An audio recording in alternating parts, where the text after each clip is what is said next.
Good evening, everyone, and thank you all for joining us tonight for E for Women in Health and Wellness.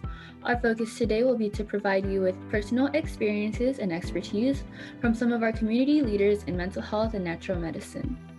This past year has been difficult for many of us in a number of different ways, and today we hope to help guide you onto your own personal path toward healing and self-care. I'm Jasmine Nauta. I'm Digital Marketing Assistant here at ACMA. Asian Culture and Media Alliance is a nonprofit organization headquartered in Southern California, founded to create a voice of awareness and empowerment for the Asian Pacific Islander community. ACMA hosts various programs, including the Take One Media Internship, the Asian Voices television show, and Asian Pacific Community Connection. And just a brief overview of our agenda today, we'll have questions for each of our panelists and sort of a roundtable discussion for everyone here. And then lastly, we'll have a Q&A session for anyone that has submitted or wants to ask questions in the Q&A box on the bottom of their screens. And today, Ms. Kathleen Choi will be our conversation moderator, ACMA's Executive Director. She is the main host and producer of Asian Voices and is the co-owner of Karma Media Productions, specializing in producing content for television and film. You can access her full bio on the ACMA website or on LinkedIn. Ms. Choi? Hello, everybody. Welcome to E for Women in Health and Wellness. And thank you, Jasmine, for the introduction. It's my great pleasure, first of all, to introduce our guests for the evening. First of all, introducing Dr. Dia Wong, who is a licensed acupuncturist, and she started her practice of natural medicine and traditional Chinese medicine in the early 2000s. She's currently pursuing a Juris Doctorate inspired by legal challenges faced by acupuncturists as well as social injustices. I'd like to welcome Dr. Dia Wong. Thank you. Okay. I'm really happy to be here. Yes, welcome. It's been a long time. It's good to have you. And next up, we have Dr. Amy Kim, who is a clinical psychologist, earned her BA from Columbia University, currently residing in Los Angeles. And Dr. Kim focuses on identifying goals and eliminating negative symptoms and habits from amongst adults, while exploring identity, cultural career, life transitions, and relationships. And her psychotherapy offers integrative and evidence-based practices. So I'd like to welcome Dr. Kim. Hi, thank you. Hello. Yes, of course. Welcome. All right. So as many of us are well aware, COVID-19 pandemic represents one of the most severe public health challenges that our world has faced in the recent history. And at the same time, the lockdowns and social distancing measures intended to prevent the spread of the virus has been posing unintended consequences for other public health issues. So the main purpose of this webinar today is to talk about these issues and hopefully provide valuable resources and solutions for mental and physical health. Let's start off with Dr. Kim. Would you mind telling us about your psychotherapy? I understand it also involves therapy and coaching sessions or practices. So what is the difference between the two? So, well, I'll say that there's actually a lot of overlap. I think people have different perspectives on coaching versus therapy, but basically the way I work with people is I get a really, really thorough background about what they're going through, what they're struggling with, past experiences, and I compile all that information so that way I can start really identifying and targeting what the primary issues are and what's going to help them the most. And so, it could be exploration, it could be identifying really specific goals. I mean, it's a really integrative process. So it's the way I like to put it is I figure out what a person is struggling with and what's going to help them the most. And we start tackling things one by one. And so in my practice, I work with individual adults like 18 and over. And, from everyone's, people struggling with anxiety, stress, work-life stuff, depression, substance issues, family issues, career issues, identity issues, cultural issues, anything that anyone's struggling with. So. Great. So have you seen a rise in the number of patients seeking therapy since the pandemic then? I think a lot of people are needing help because, well, there's a few different factors. One is that I think people are home, because people are home more, they're more reflective. And so there are a lot of people who are, who started therapy in the last year because it's something that they've been wanting to do. And now that they're home more and they feel like they have the time for it, they're starting therapy.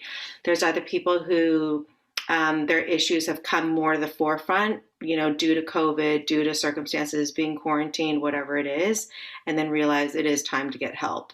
There are issues where, isolation has certainly gotten more severe for people. That's been a struggle.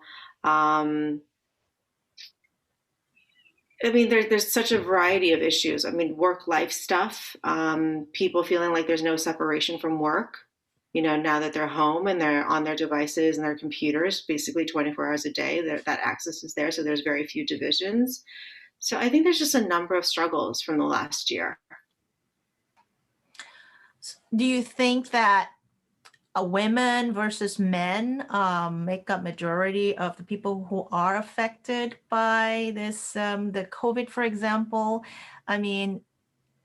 During last year, for the first several months, even to now, some of these jobs require that you stay home, right? And so I think there are a lot of issues that arise, in the households, having to stay home and then take care of the children.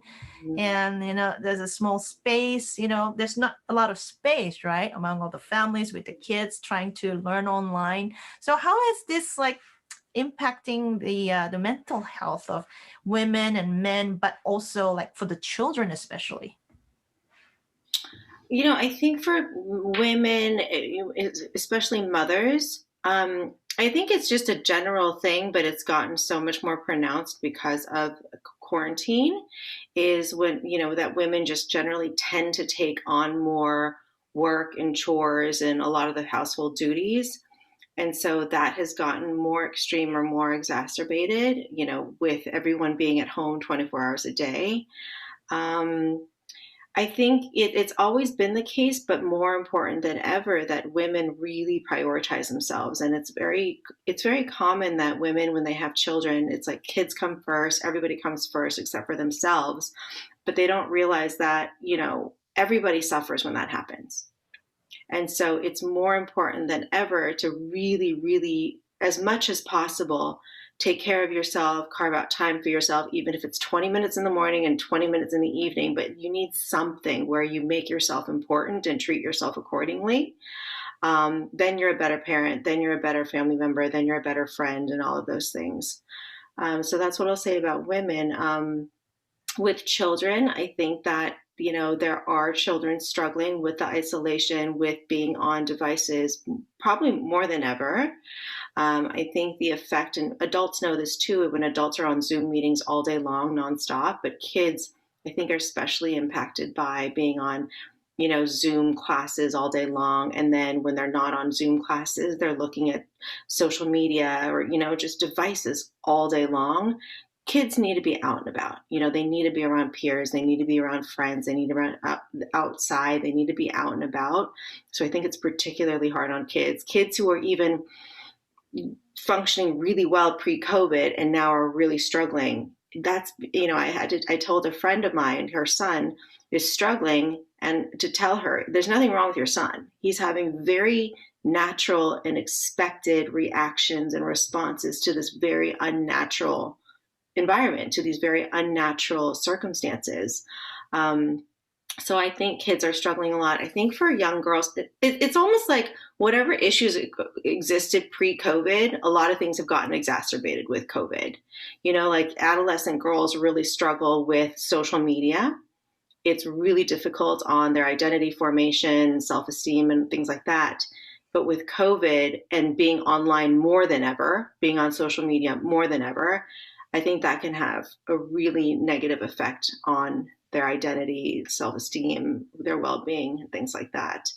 As far as men, by the way, I'm generalizing because everyone's circumstances are so different. And then, but, generally what I'm seeing from the men that I'm observing is there is so much less divide between work and everything else, that there is more of a sense of a working around the clock feeling.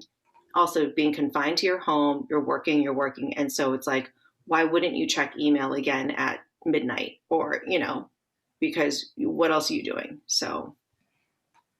Oh, I totally agree. I mean, it's for everybody, women, children.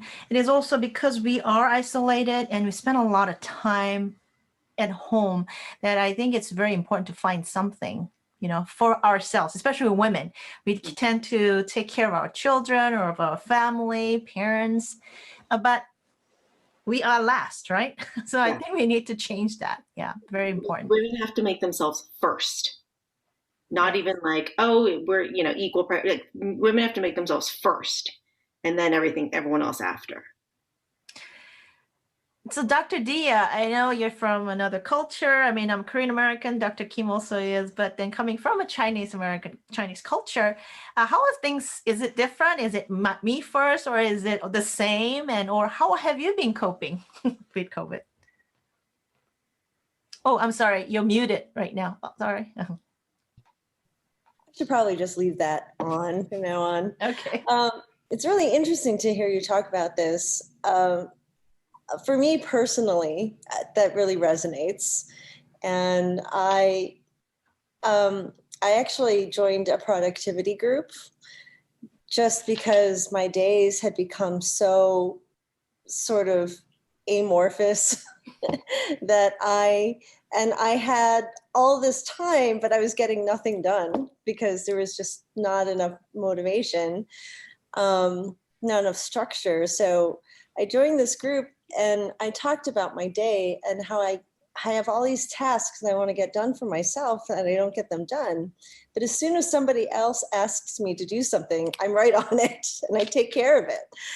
And they said, wow, that's really interesting that you don't have that internal motivation. It's like you rely very heavily on external motivation. And so I was just thinking, I really need to be more selfish in a way. I really need to take care of my needs first and really prioritize those, because those are what are going to keep me happy, sane, and those are going to be able to make me more present for others down the road.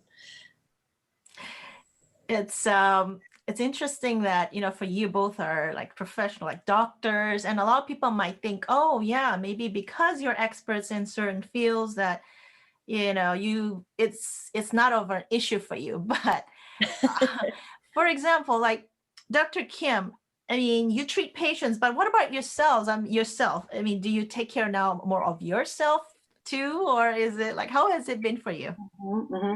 Well, I mean, to your first comment, we're still like humans working on things, we're humans who have issues that are working on things, so, but yeah, I would say I definitely practice what I preach actually in the self-care department. I very much take care of myself. I'm very clear about what's important to me and how I need to prioritize my time and energy. And then I structure my day in such a way to make that possible given my circumstances. Because what I say is everyone's life circumstances are so unique that you do what you can given your life circumstances to take care of yourself in the best way you can.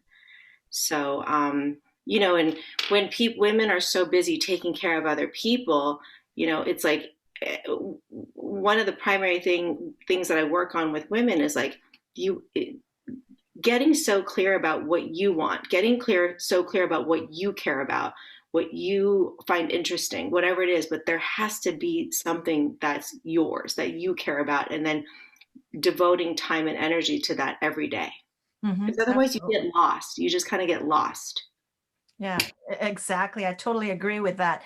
And then, I mean, I was wondering about you too, Dr. Wong, because you're an acupuncturist and you practice a natural medicine.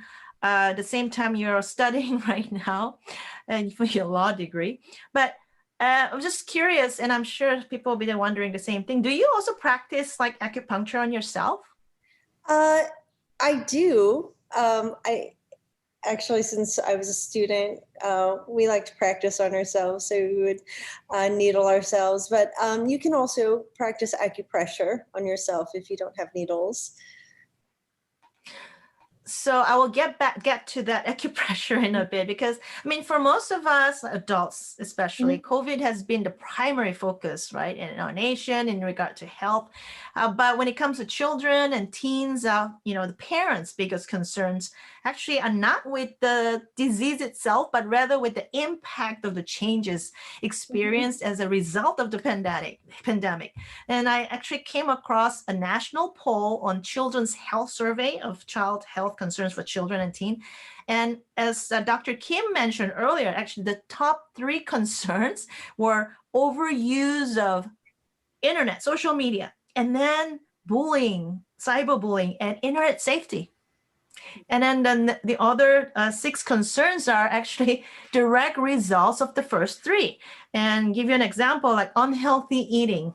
You lose your appetite, or you eating unhealthy, right, in front of the computer, and snacking on some not so healthy foods. And then, so that leads also to isolation, leads to depression, right? And then there's suicidal. And of course, lack of physical activity, just not moving much, right, in front of the computer again, and which can cause insomnia. And of course, for parents too, and for kids, like, okay, not being able to interact with other kids in school, stress, anxiety, and older kids will smoke and drink and even drugs, right? So speaking of which, Dr. Wong, are we touched on that before, like most of us prefer not to take prescribed medication, right, for health, our physical and mental health in most of the Asian culture. And as a natural medicine doctor, is there anything you like to recommend, or you can recommend, like natural herbal remedy, essential oils, anything that can help us reduce stress and anxiety, and also, I think most importantly, boost our immune system? Okay, that's a lot to unpack. So I'll start with saying that in my practice and with Chinese medicine in general, we do treat things like depression, anxiety, insomnia. We do have treatments to boost your immune system. On your own, in terms of recommending supplements or essential oils, I have to stress that when we treat individuals, we tailor the treatment to that individual's constitution and their symptoms. So there's no one size fits all treatment. So I feel that I can't necessarily recommend anything specific here to say, oh, this herb is perfect for anxiety or depression, because it might not have the same effect on every individual. In terms of boosting the immune system, you do want to make sure that you're getting enough vitamin D. Out in California, people get lots of sun. Right now I'm living in North Carolina, and it rains a lot, so we don't necessarily get our daily dosage of sunshine. So I would want to make sure that you get 1,000 to 2,000 IU of vitamin D per day, unless you're getting a lot of sun. We do have herbs. We do have herbal formulas to boost the immune system. There's a very popular formula called Yuping Feng San, and its main ingredient is astragalus. So it can be very effective if you tend to have colds a lot.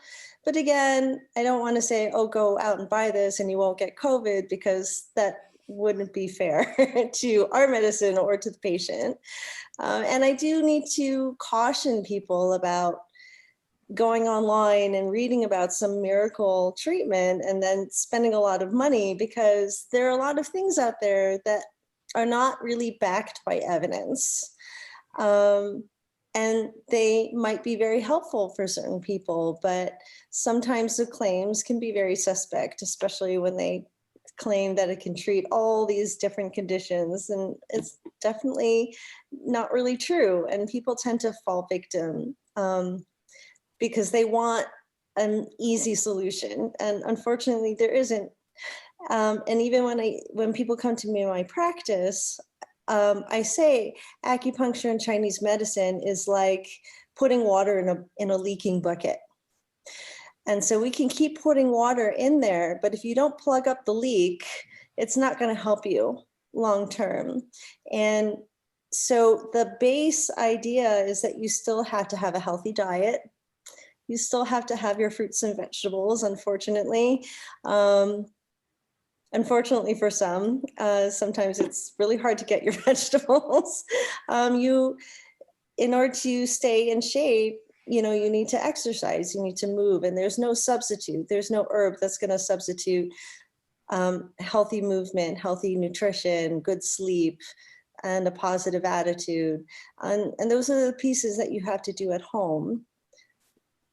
And I can give little bits and pieces of information, but I don't want to talk all night. So absolutely. Yeah, I totally understand. I mean, in Korean culture, and of course, I think in the Chinese culture as well, we consider food as medicine. And so it's not like we can't just keep treating the symptom. I think being healthy, eating healthy, and exercising, I think combination of everything, and trying to get enough sleep. I think sleep is so important, and a lot of people don't know that. So I think having structure, like Dr. Kim said earlier in the very beginning, be organized and having a structure, I think that's very important. And so I know that requires discipline. So I guess if there are children at home, I think the parents are the ones who have to really be disciplined and disciplining the children, right? Dr. Kim, so don't you agree about the food part as well? I mean, how do you, just personal question, what are some of the foods that you eat? I mean, you look very healthy. You have very great skin, both of you. I'd like to know the secret. Well, what I'll say is, so to feeling good, there's so many components towards feeling good. There's like taking care of your body, moving your body. There's working on your thoughts. There are creating structure and discipline, caring about things, wanting things, talking to people, seeing people as much as possible. I mean, there's so many factors that are key towards mental health. And so that's what I address with everybody. All of my clients is we identify like, what are all the factors in your life and what are things that we can tweak so that way you can immediately start feeling better. So, and food is definitely one of them, like what you put in your body, how much water are you drinking, how much are you sleeping? All of that is crucial to feeling good. It's going to be hard to feel good or not down or exhausted when your sleep is bad and all the food going in your body is really of bad quality. And so, like Dr. Wong said, people do not eat enough fruits and vegetables. Most people don't drink enough water, and most people don't consume enough fruits and vegetables. So those are key, is like bringing in so many more fruits and vegetables in your diet and less junk. Like we all love junk. Junk tastes so good. Junk is so addictive. It's soothing. It's fun. It's all of that. But that's not the stuff that's going to make you feel good. So I don't tell anybody that they should cut that stuff out. But it's how do you bring in more of the good stuff and less of the bad stuff. So that's key. I mean, what Dr. Wong does, acupuncture, I think any type of body healing treatment is crucial. And I even refer people to things like acupuncture or Reiki or massage or any other type of body work to do even more emotional healing, because in psychotherapy, there's only so much we can do, like with your thoughts, through talking, through behavioral changes, but then there's also emotions in the body that can really only be released through other like body work avenues. So it's what I'm pointing out is like this constellation of so many factors that are really important to address for a person to feel good in their lives. Yeah, I totally agree. And I think, stimulating the mind's also very important. I always tell everybody, when they're rushing or when they're stressed, I said, just take a few seconds, like 30 seconds of this moment to just forget everything, just try to relax and breathe. Take deep breaths, and then you'll feel so much better. And I always remind myself, I have the sticky note in front of me every day. I'm in front of the computer a lot, zooming a lot all day, but I tell myself to slow down, just breathe, right? And then have a cup of tea or water right next to me. And I think that really helps. So going back to Dr. Wong, as Dr. Kim had mentioned, acupuncture, Reiki, meditation. I know you do those things, right? And so for those watching, and most of them are still not familiar with acupuncture and might be even fearful of having needles on their faces or parts of the body. Maybe can you share some tips on like what pressure points of our bodies can help alleviate some of the symptoms, like especially headaches? And when you're stressed, you get headaches, and then indigestion too, right? You just eat without knowing, you're just like eating a lot, and especially junk food, and then you feel bloated and uncomfortable. Okay, so I'll show you a few fun points that are very commonly used. This is a point, if you go to the base of your second finger, so it's in this space. So between this joint and this joint, you go right in the middle, and there's this fleshy part right there. And if you push on it, it's really sensitive. You can find it because it's a place that really hurts the most. So that is a really famous point for headache. But it also just helps to clear any obstruction out of the face. So if you have nasal congestion, it might help with that as well. So yeah, you can press on it, massage it, and it like hurts, but it feels good. Yeah. And so that can help alleviate headache and facial pressure. This point right between the eyebrows, it's called yin tang, and it's a calming point. And I've actually had trauma sessions where they activate the chakras, and they tap on. There's something called emotional freedom technique, where they tap on acupressure points and they repeat an affirmation to themselves. But this is a really common point for just calming down. It's your third eye. Right between the brows, like right here? Right between the brows. And actually, sometimes when I'm taking an exam and I start to get really stressed, I start tapping. Hello. Just like, okay, come on, brain, wake up, wake up. Wake up and calm down at the same time. And this is Miss Kitty. Hello, Kitty. She's coming to join us. And I'll just do one more. So it's on your wrist. So between these two tendons here. So if you go about 2 inches down from your wrist crease, that's a really common point for nausea. So you may see those seasickness wristbands with a little magnet on them, and they activate this point to help with seasickness and nausea. And also it can help with things like indigestion or burping. How long do you have to press these pressure points for? I would massage it for 1 to 3 minutes. Both sides, right? Yeah. Or one, both if you have time, or one if you get tired. Oh, I feel healthy already. Okay, that's wonderful. Thank you so much for the tip. And so I think, when you're not doing it, when you're watching TV, movie, or doing something, right? Or Zooming, you can, do that at the same time. I think I will keep doing that. So, I also read in a recent U.S. Census Bureau survey that, 1/3 of Americans showed signs of clinical anxiety or depression. And especially the young adults, ages like 18 to 24, 25. And of course, some of them, considered even, they are suicidal, right? So Dr. Kim, since you specialize in these, mental health illness, what do you think are the main contributing factors? Is that like isolation? And was this expected as a result of the pandemic in your practice? Well, isolation is really, you know, I know there's been a lot of press about isolation being bad for mental health and even physical health.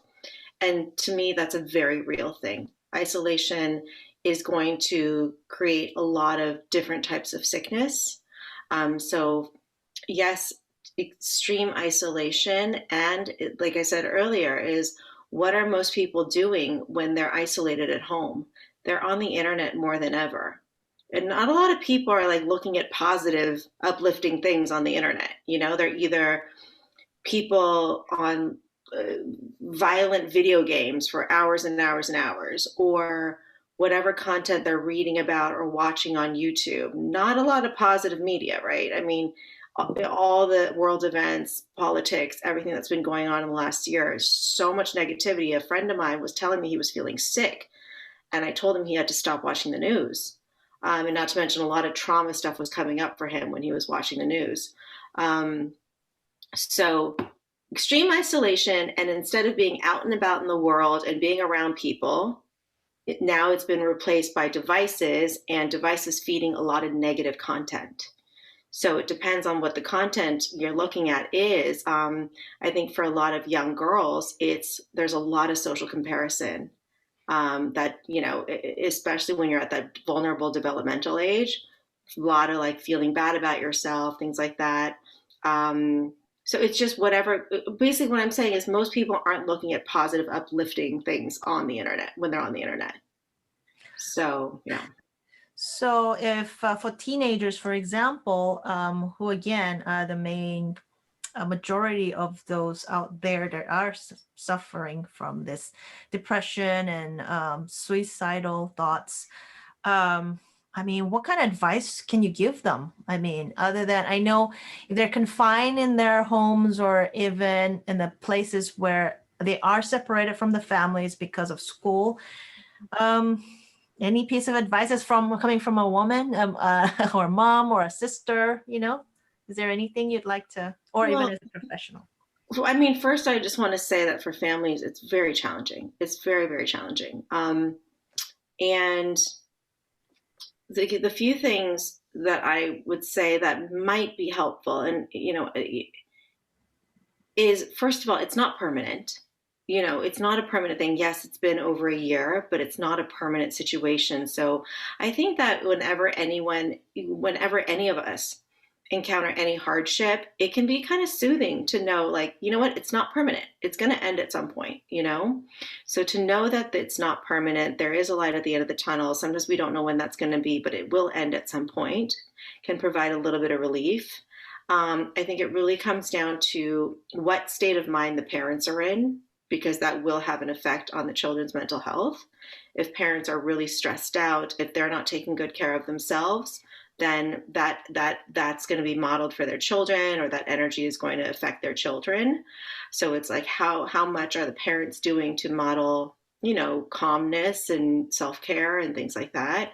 And then for children, it's, you know, everyone's circumstance is really different, but as much as possible for kids to actually talk to their friends.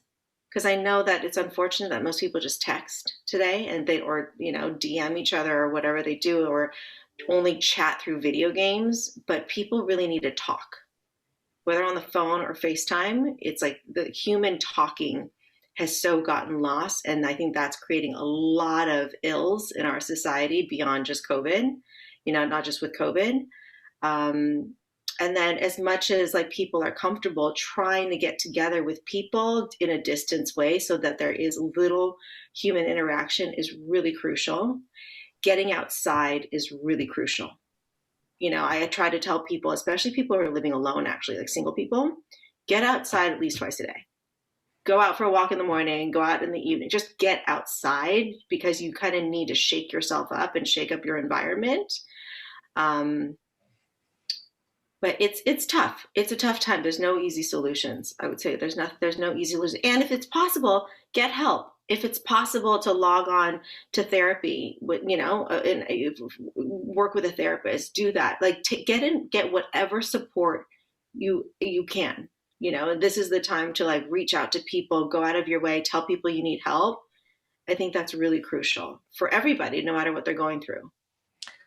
As we touched on it a little earlier too, in certain cultures, especially Korean and Vietnamese, maybe even Japanese, we are just, it's considered like a stigma, right? I mean, if you have some kind of, especially the mental health issues, you can't talk about it, right? I mean, just depression due to COVID temporarily, that's one thing, but there are people who really are suffering from mental depression, right?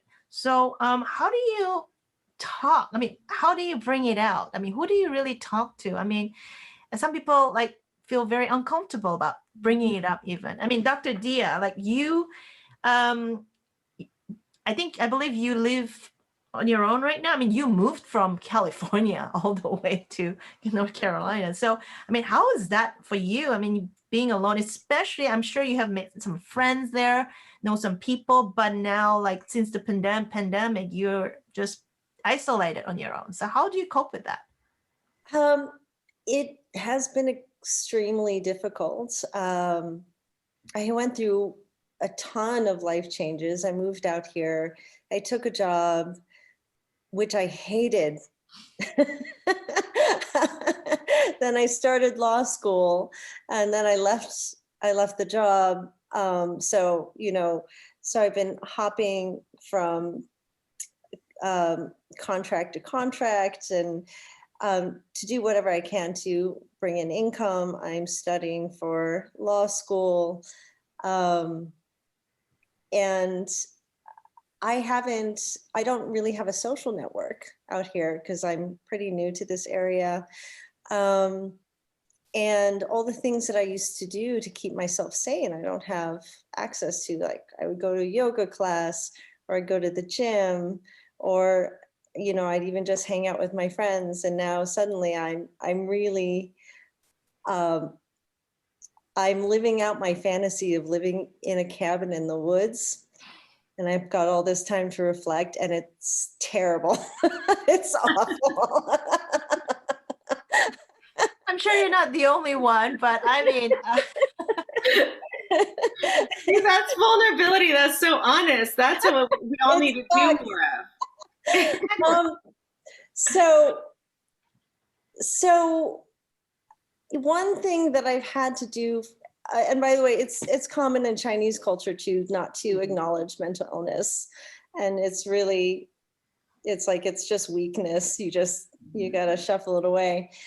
But for me, it helped to start setting some daily goals for myself. So I have to meditate for 5 minutes, clean for 20 minutes, and exercise for 30 minutes, 6 days a week. That's my goal.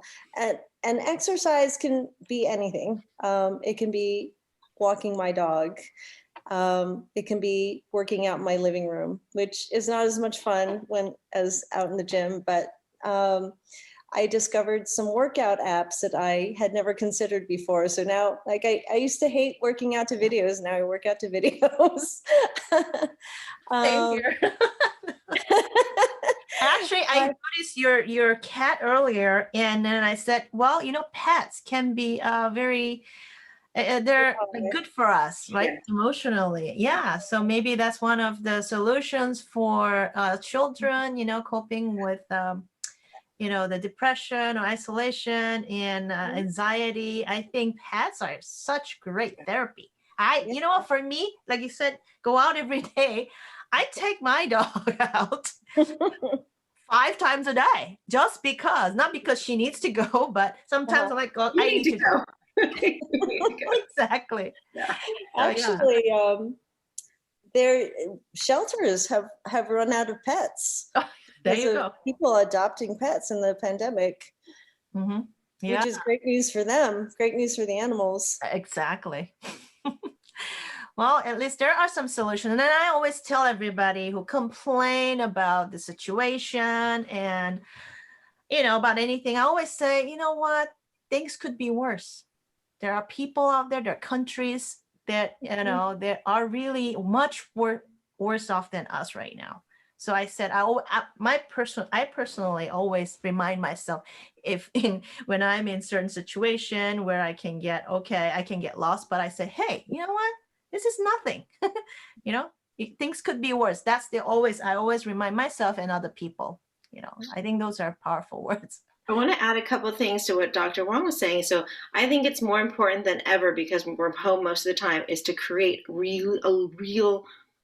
be so focused and specific about how you want your day to go, because we don't have the natural divisions and the natural separations and things like that of work to home to here, whatever.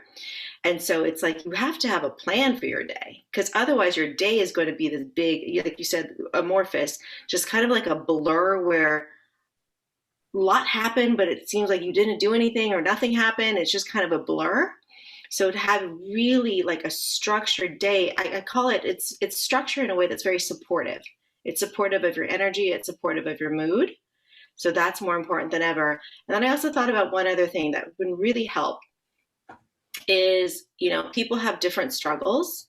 And one of the best things I think that you can do when you're feeling down and out or you're struggling with something is think about somebody else. Like, think about something you can do to help someone else, because that not only does it just feel good, but what it does is when we're feeling down, we're really overly focused on ourselves. And by shifting your attention to somebody else, it just gets you out of yourself for a little bit. And it can be such a relief.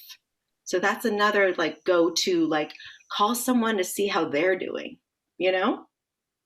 Exactly. That's a very, very good point. And, even myself, I do that all the time. I think of somebody else. I make a point. I have having a schedule, structure, and things to do every day, that's very important for everybody. And so, a lot of people around me now, I know a lot of people actually who got COVID, and also friends who have lost their loved ones. And so they're still going through the grief and loss. And one of the major side effects of COVID is, I know, it's loss of smell and taste and insomnia. I know there are some others too, like a rash and things like that. But I know this from directly is from my stepdaughter who got COVID. And she's still suffering from that, the side effect of, she can't smell and taste. And that's really unfortunate. And a lot of people, young people especially, like, okay, they won't get COVID. But that's not true, right? They do get COVID.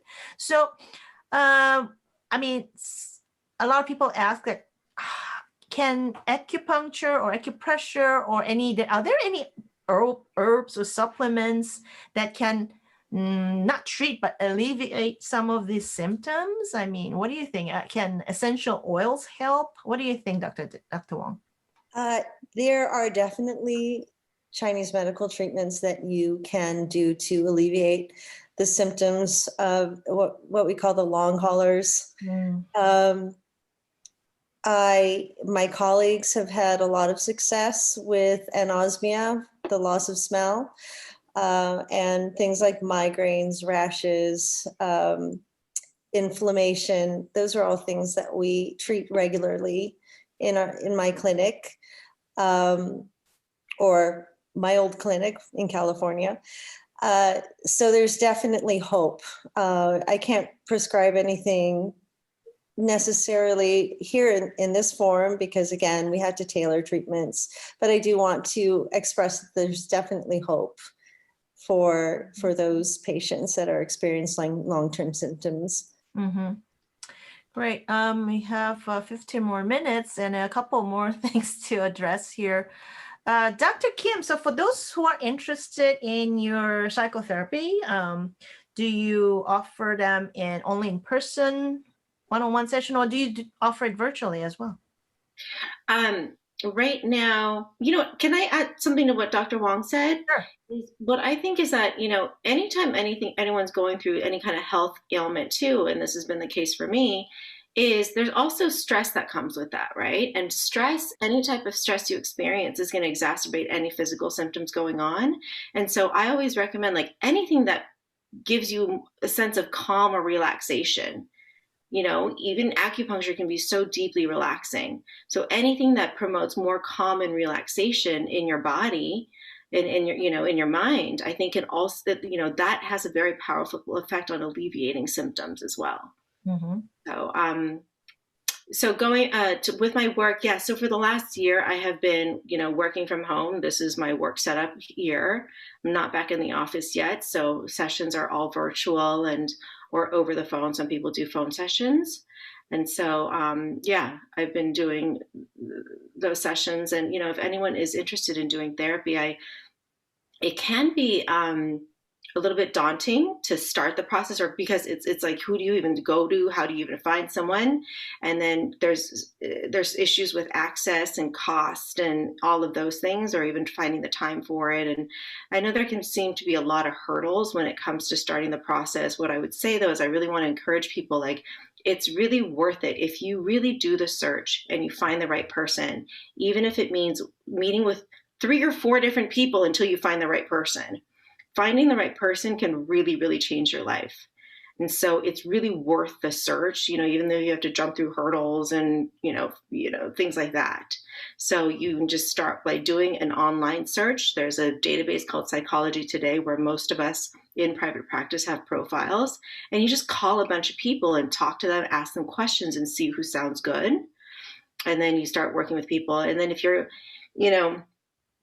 not too Asian and you're not too afraid to talk about things with your friends, you can ask your friends, like, hey, have you ever worked with a therapist? Do you know of a good therapist? Because one of the best testimonials is someone whose life has been really improved by a therapist. That's the best referral source. So yeah, I really encourage people to search and search because it's worth it.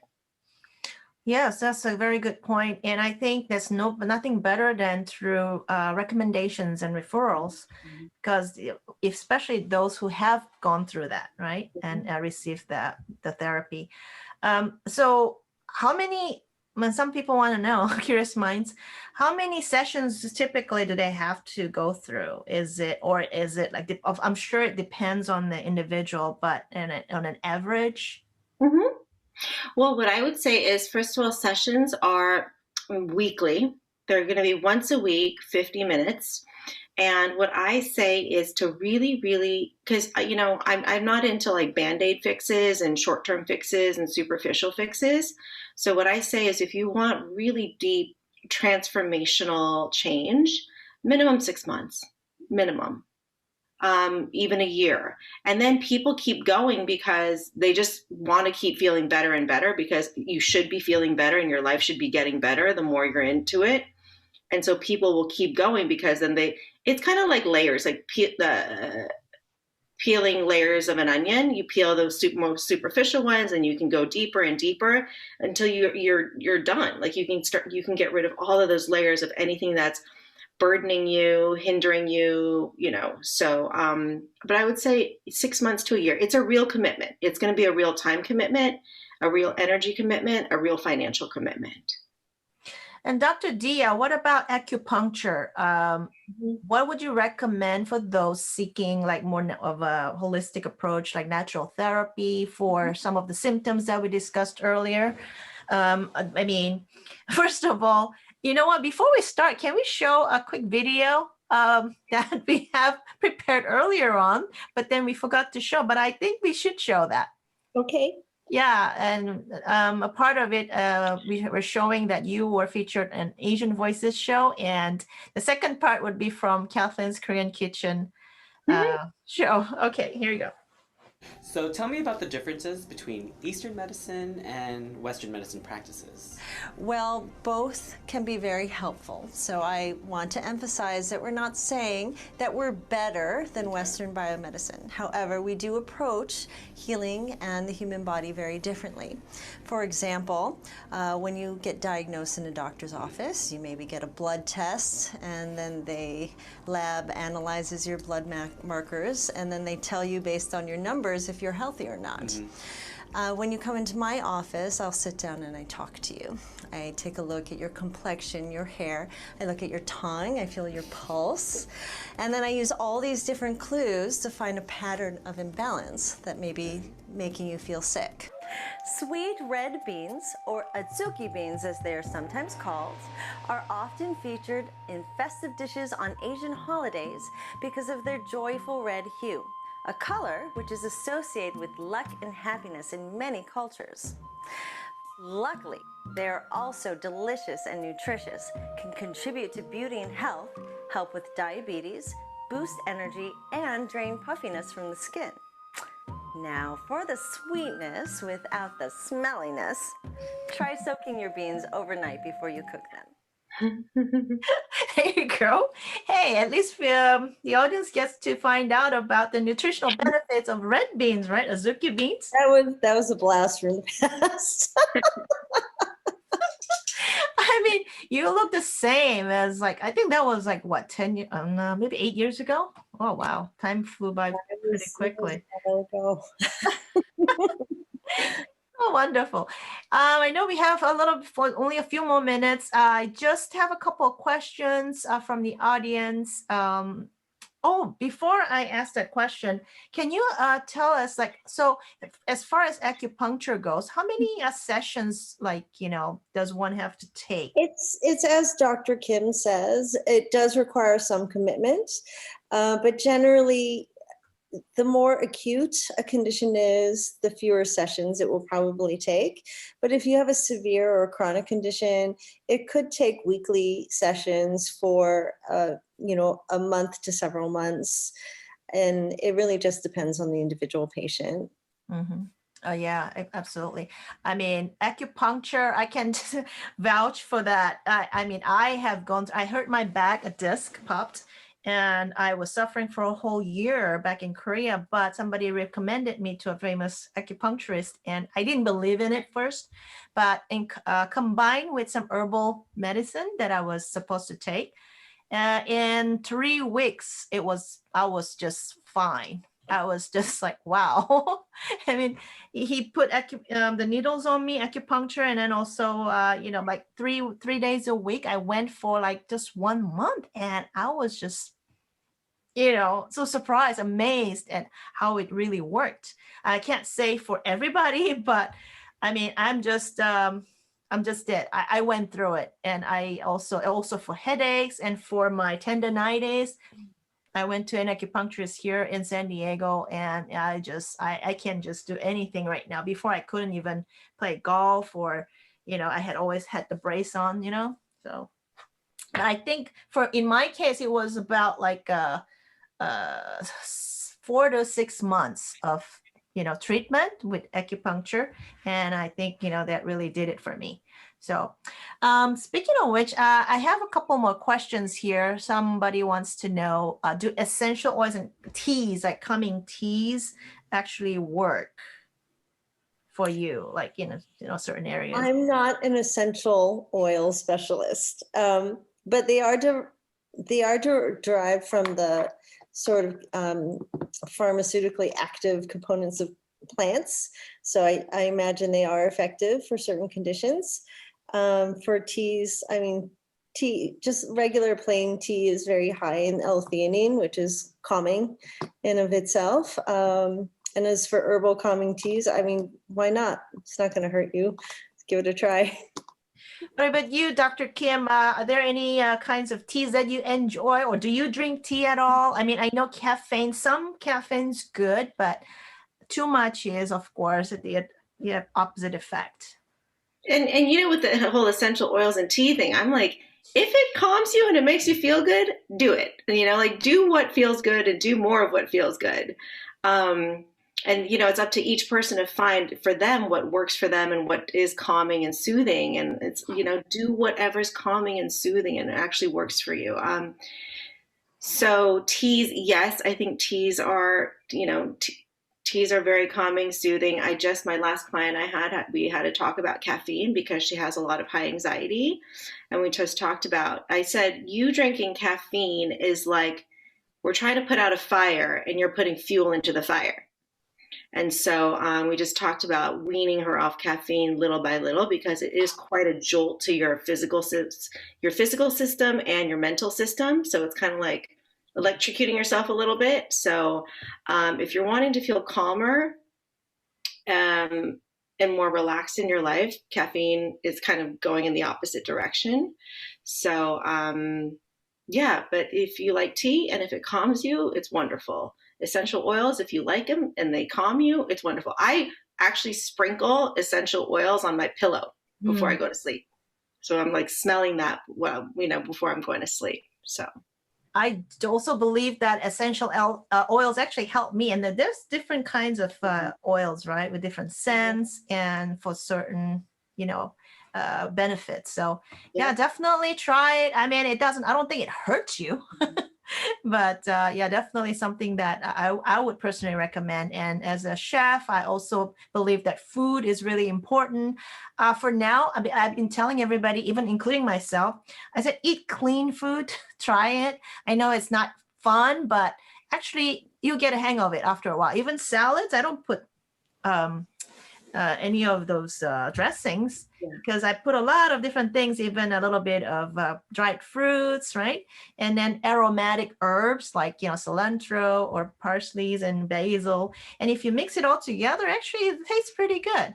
And so, I mean, you don't really need to, I think you should stay away from a lot of spicy foods right now and try to drink some water. But as they say, not too much water can also, be harmful. So do what's right, what you feel better. I think understanding your body and telling your body will tell you too. When you do listen to your body, you will know what you want and what you need. I think that's very important.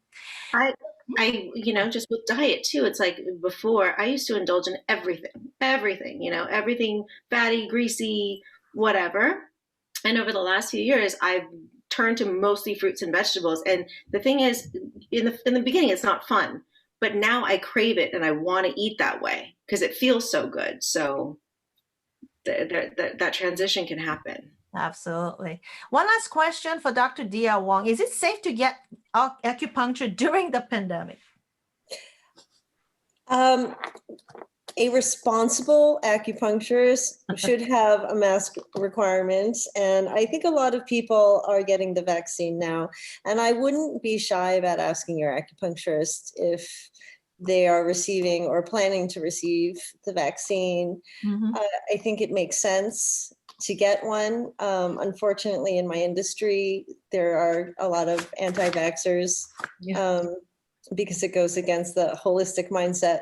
But it makes sense to get the vaccine if you don't have any underlying health concerns about receiving a vaccine. So please go out and get vaccinated. Okay, well, I think we are out of time now, but I really want to thank you both, Dr. Kim and Dr. Wong, for being here with us and sharing your expertise, guide, and resources and tips. So thank you again. But before I go, I'd like to leave you all with a word of wisdom from my dad. Actually, he always used to tell me that if you lose your wealth, money, you would have lost a little bit. But if you lose a friend, you would have lost a lot. But if you lose your health, you would have lost everything. So that's how important health is. So everybody, please stay safe and healthy. And I hope this webinar has been useful for you. And we will post it on our website and on the YouTube for those who aren't able to join us today. Well, thank you again, everybody. And if you have any particular topics that you want us to address in the next webinar, please, again, contact us through our contact page online or send us an email. So with that said, thank you, everybody, for joining us. And I wish you good health, good fortune, and stay safe. Bye. Bye. Thanks. Hey.